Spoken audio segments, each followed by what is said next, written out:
Assalamualaikum, selamat datang di channel Novi Chandra. Kali ini kita akan sama-sama membuat bolu kukus pandan yang mekar. Penasaran? Tonton terus videonya sampai selesai. Jangan lupa like, comment, share, dan juga subscribe channel YouTube aku. Dan tekan lonceng notifikasinya supaya tidak ketinggalan video terbaru. Terima kasih. Pertama, siapkan wadah, masukkan 220 gram gula pasir, 1/4 sendok teh garam, 2 butir kuning telur, kemudian diaduk sampai merata. Untuk kuning telurnya ini suhu ruang ya.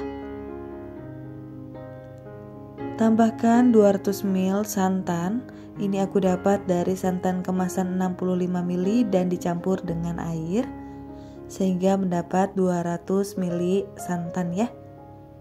Dan ini enggak direbus lagi ya teman-teman, langsung dimasukkan aja. Lanjut ini diaduk sampai tercampur merata. Harus benar-benar merata dan gulanya larut ya teman-teman. Kalau gulanya nggak larut, kemungkinan pada saat proses pengukusan dia akan mengendap di bawah dan akan membuat bolunya bantat. Selanjutnya tambahkan 250 gram tepung terigu protein sedang. Jangan lupa untuk diayak terlebih dahulu supaya tidak ada bahan yang menggumpal. Tambahkan setengah sendok teh soda kue, setengah sendok teh baking powder, ayak juga ya. Kemudian ini diaduk sampai benar-benar merata. Hati-hati dalam pengadukannya ya. Kalau misalkan masih ada yang belum rata, kemungkinan nanti bolunya bisa berasa tepungnya. Jadi bau mentah gitu ya teman-teman. Nah ini sudah selesai. Kemudian tambahkan minyak goreng sebanyak 100 ml. Dan pasta pandan secukupnya. Pasta pandanku agak cair ya teman-teman karena ini mau habis. Kemudian ini diaduk sampai benar-benar rata. Bahan minyaknya ini benar-benar harus diaduk sampai merata ya teman-teman. Kalau tidak merata, kemungkinan kuenya akan jadi bantat dan keras. Karena kurang hijau, ini aku tambahkan lagi pastanya sedikit. Kemudian ini aku aduk kembali. Dan teman-teman, kalau misalkan teman-teman dirasa cukup pastanya sedikit, udah nggak usah ditambahkan lagi ya. Kemudian ini aku ganti menggunakan sendok. Teksturnya kental seperti ini ya teman-teman untuk adonannya. Ini siap untuk dikukus. Biasanya saat ini aku akan memanaskan kukusan supaya nanti ketika adonan dituang ke dalam cetakan langsung dikukus. Kukusan sudah siap dan panas. Kemudian ini aku siapkan cetakan. Di sini aku pakai paper cup juga. Cetakannya aku gunakan yang paling kecil ya teman-teman. Paper cupnya aku gunakan yang pendek. Kemudian tuang adonan ke dalam cetakan, kurang lebih 1-2 sendok makan. Secukupnya aja, pokoknya sampai adonan penuh.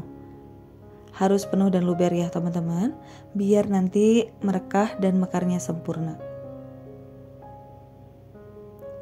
Lakukan pengisian adonan ini sampai adonannya habis. Satu resep di sini menghasilkan 16 buah bolu kukus pandan mekar. Kemudian ini siap untuk dikukus. Dikukus selama 18-25 menit dengan api besar. Jangan lupa tutup kukusan diberi kain supaya uap air tidak menetes pada kue. Kemudian ini dikukusnya juga diberi jarak ya teman-teman agar mekar maksimal. Dan air kukusan jangan terlalu banyak supaya tidak meluap ke atas. Karena kalau meluap ke atas, bagian bawah kue bisa bantat dan basah. Setelah 25 menit ini sudah matang ya teman-teman. Lihat sudah mekar sempurna. Seperti ini cantik banget ya, warnanya juga pas. Ini tinggal diangkat aja. Setelah diangkat ini jangan lupa beri air lagi ya untuk mengukus. Kemudian kukus kembali sisa adonan yang masih ada. Kukus dengan waktu yang sama sampai matang. Dan ini dia bolu kukus pandan mekar yang kita buat hari ini. Mohon maaf banget cuman ada 5 dari 16 buah karena udah diserbu sama bocil-bocil di rumah, sama anak-anak aku karena emang seenak itu. Aku senang banget bikin kue ini karena cara buatnya gampang tanpa perlu mixer, nggak pakai oven, bahan-bahannya mudah didapat, rasanya enak. Dan ini pasti berhasil ya, yang penting diikutin step-stepnya. Ini aku lihatkan bagian dalamnya, ini mekar sempurna ya teman-teman. Dan ketika disentuh ini juga berasa banget lembut, lembab, dan kempus-kempus gitu ya. Untuk rasanya menurut aku di sini manisnya pas. Wangi santannya juga berasa gurih banget. Padahal pakai santan kemasan. Dan juga wangi pandannya juga berasa walaupun pakai pasta juga. Cara buatnya gampang, diikutin step-stepnya pasti berhasil. Kalau teman-teman recook silahkan tag Instagram aku di @novichandra. Itu dia teman-teman resep bolu pandan mekar yang kita buat hari ini. Terima kasih untuk teman-teman yang sudah menonton videonya sampai selesai. Semoga bermanfaat, semoga berhasil. Ketemu lagi di videoku yang selanjutnya ya. Wassalamualaikum.